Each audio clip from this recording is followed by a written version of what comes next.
J'étais établi père d'un grand nombre de nations. Il est le père devant celui auquel il crut, Dieu qui donne la vie aux morts et qui appelle les choses qui ne sont point comme si elles étaient. Regardez, continue. Espérant contre toute espérance, il crut, en sorte qu'il devint père d'une multitude, d'un grand nombre de nations. Selon qui lui avait été dit, telle sera ta postérité. Continue. Et s'affaiblit dans la foi, il ne considéra pas que son corps était déjà usé, puisqu'il avait près de 100 ans et que Sarah n'était plus en état d'avoir des enfants. Il ne douta point par incrédulité au sujet de la promesse de Dieu, mais il crut, mais il fut fortifié par la foi donnant gloire à Dieu. Continue. Et ayant la pleine conviction que ce que Dieu promet, il peut aussi l'accomplir. C'est pourquoi cela lui fut imputé à justice.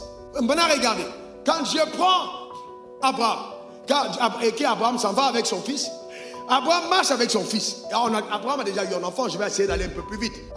Il a imaginé la venue de l'enfant, il a eu l'enfant. Vous savez, hier je vous ai montré comment Dieu a amené Abraham voir la poussière du sol. Il a regardé la poussière du sol, n'est-ce pas? Qu'est-ce qu'il devait faire? Imaginer ses enfants en regardant la poussière. Donc la poussière était le point de contact pour la méditation. Donc le verset biblique devient le point de contact pour l'imagination et non pour la mémorisation. C'est pour ça que la Bible dit, quand vous plongez votre regard dans ce miroir, quand quelqu'un regarde au miroir, il est supposé se voir. On ne regarde pas au miroir pour retenir quelque chose dans le cerveau. On regarde au miroir pour se voir. Donc tant que je ne me vois pas dans la Bible, je lis mal la Bible. Donc chaque fois que je lis un verset biblique, il y a un miroir qui projette ce que je suis. Et la Bible dit que vous là, vous ne mettez pas la parole en pratique. Une fois que vous avez médité la parole, mettez-la en pratique. Les gars pensent que pratiquer la parole, c'est dire je n'ai pas volé. Non, ça va plus loin. C'est-à-dire, il dit, si comment quelqu'un qui regarde dans le miroir oublie comment il était. C'est-à-dire que la Bible te montre de quoi tu es capable. Et donc quand la Bible dit, ils imposeront les malades seront guéris. Quand tu oublies que c'est ce que Dieu dit de toi, quand il y a quelqu'un malade sur toi, Dieu dit tu pèches parce que je t'ai montré qui tu es, mais tu n'appliques pas ce que tu es. Est-ce que vous comprenez la profondeur? Donc ça veut dire la parole, vous voyez, la mettre en pratique, la parole, ça te révèle qui tu es. Donc quand tu lis la Bible, il faut, et Dieu m'a choqué, il m'a dit mon fils, je ne t'ai pas appelé à lire la Bible, mais je t'ai appelé à la vivre. Ça a changé ma vie, ça c'est vivre Dieu. La Bible t'amène à la vie, pas à la lecture simplement. Et là quand Dieu va amener Abraham dans ce process, Abraham prend son fils Isaac, qu'est-ce qu'il dit? Il marche avec Isaac 3 jours. Pourquoi Dieu donne 3 jours? Parce que s'il donne, il a dit à Isaac, donne Isaac maintenant. Abraham n'a pas eu le temps de concevoir le sol de son offrande. Parce qu'en fait, c'est que ton offrande devient. Ce n'est pas Dieu qui détermine. On te mesure la mesure à laquelle tu te sers. Il y a des gens, quand ils viennent donner, leur mesure est trop faible. Le principe marche, mais pas à la mesure de ce que ça pouvait donner. Parce que ce qu'ils appliquent comme mesure derrière n'est pas assez forte pour que le ciel déverse en abondance. Il donne parce que le pasteur a dit, on a pris des carnets de... Non, si je n'ai pas donné, on a mis des carnets de dîmes. Si je n'ai pas donné, le pasteur dira, vous n'avez pas donné, on va vous frapper. Non, mais il faut aller plus loin que frapper. Il faut aller plus loin que frapper. Parce qu'on n'entre pas à la terre promise avec le bâton, on entre avec la parole. Frapper, ce n'est pas ce qu'il faut. Alors il prend son fils et les deux marchent. Et puis le premier jour, pourquoi il laisse 3 jours de marche? Parce que c'est Abraham qui décide ce que devient Isaac. Abraham décide ce que devient Isaac, ce n'est pas Dieu qui décide. Quand il marche, après maintenant le fils parle. Papa, voici le bois, voici le feu. Où est l'offrande du sacrifice? On en parlera tout à l'heure. Qu'est-ce qui se passe? Abraham dit, Dieu lui-même, vous pensez qu'il a parlé en vide? Je suis convaincu que dans l'imagination d'Abraham, il avait prévu que Dieu lui préparait une surprise. Et donc, en marchant, il va même plus loin.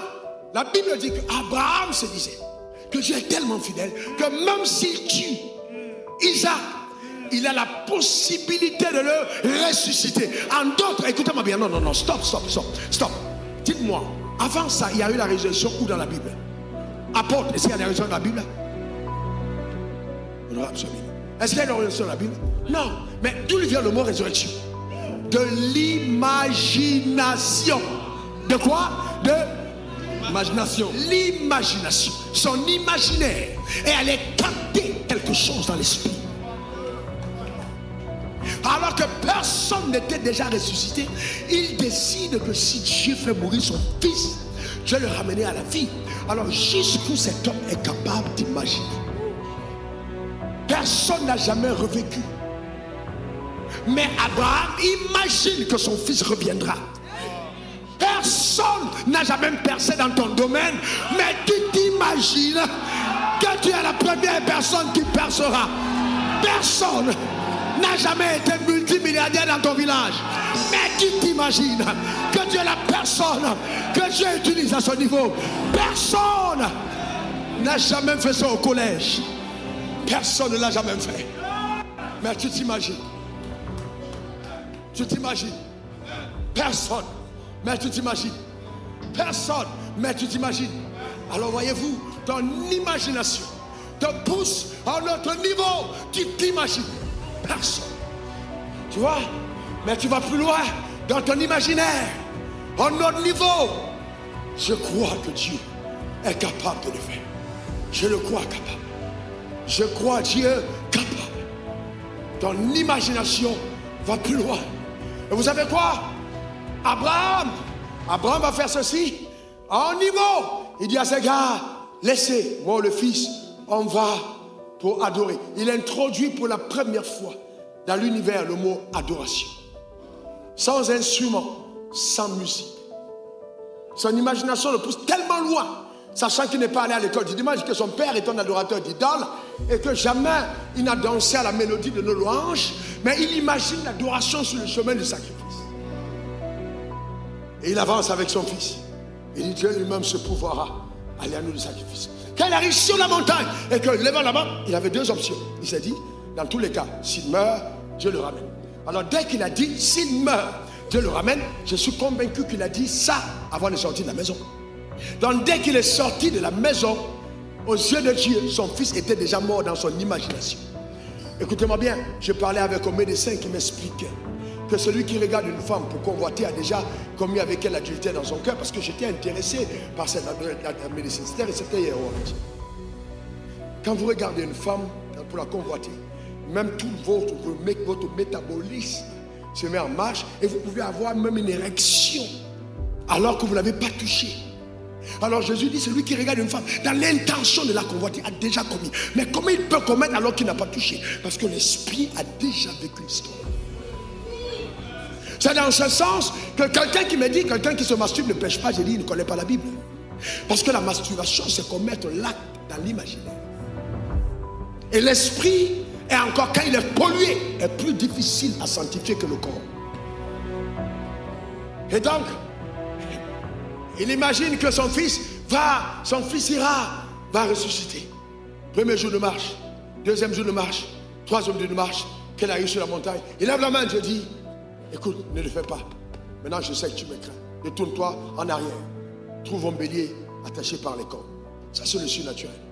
Un bélier à cet endroit de la montagne, impossible. Impossible. Attaché par les cornes. Qui l'a fait? Est-ce que vous savez que votre imaginaire est capable de faire intervenir des anges? Vous devez voir les anges agir dans votre vie par votre imaginaire. Votre imaginaire est capable de vous créer des choses les plus incroyables. Je dis bien incroyables, frère. Des contrats, des marchés, des portes ouvertes. Incroyables. Par l'imaginaire. Simplement l'imaginaire. Il y a des gens qui par l'imaginaire tombent malades. Ils ont imaginé mais ils sont malades. Ils ont imaginé qu'ils vont mourir, ils sont malades. Vous n'avez pas vu les gens qui... Les maladies psychosomatiques viennent de l'imagination. Moi aussi expliqué, je crois que c'est la femme du même médecin qui sont dans la salle, qui m'expliquait qu'on peut avoir... Vous voyez, il y a des gens qui ont même des boutons sur la peau à partir de l'imagination.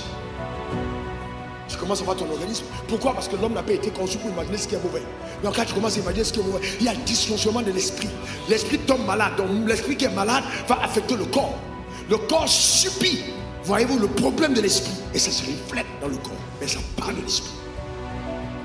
Et c'est pourquoi quelqu'un qui a son esprit constamment en relation avec la parole de Dieu vivra plus longtemps que celui qui ne l'a pas, parce qu'il alimente son esprit d'une substance. La Bible, l'homme ne vivra pas seulement de pain, mais de toute parole qui sort de la bouche de Dieu. Quand la parole vient de ton esprit, elle donne à ton corps une forme de régénération. Et si vous observez bien dans cette église, le premier signe que vous êtes mon fils spirituel, c'est que vous rajeunissez.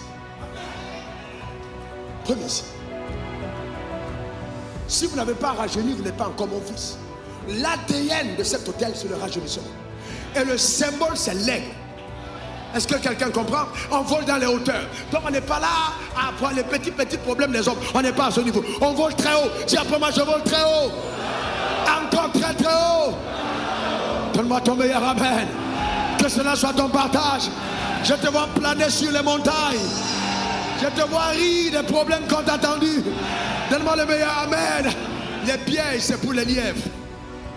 Le piège, c'est pour les lièvres et les antilopes. L'aigle est au-dessus.